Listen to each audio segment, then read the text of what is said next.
Okay, so let's say I'm starting a program at 9 o'clock in the morning. That means I'm at the venue by 8. Now, some people tell me that's quite soon. In fact, sometimes the venue's not open. But I reckon there's some method in my madness. And I want to explain that method to you today. For a start, everything I do from 1 hour out of the start time of the workshop, I do slowly, calmly, even serenely. So that by the time I start, my head's in the game. And so I don't do anything in a rush.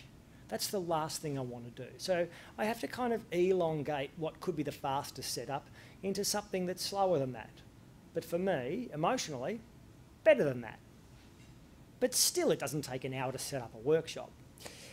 Let's look at some of the other things I think about.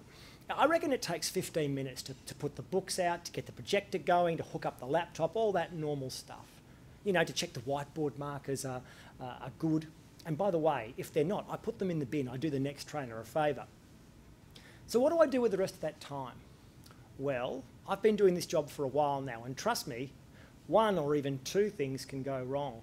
What if there's no data cable and I forgot mine? What if the projector's not working? What if it's not throwing any image? What if there are no whiteboard markers? What if I've got to basically get more? It doesn't matter. I need time to deal with those things that may, not always, but may crop up. I plan for two things to go wrong and for each thing to take 10 or 15 minutes to fix. Now, that still doesn't quite bring me up to an hour. What do I do with the rest of the time?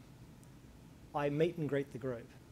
I don't like it when the group are left outside to come in at 9. It just makes for a really stodgy, stiff, formal beginning to the day.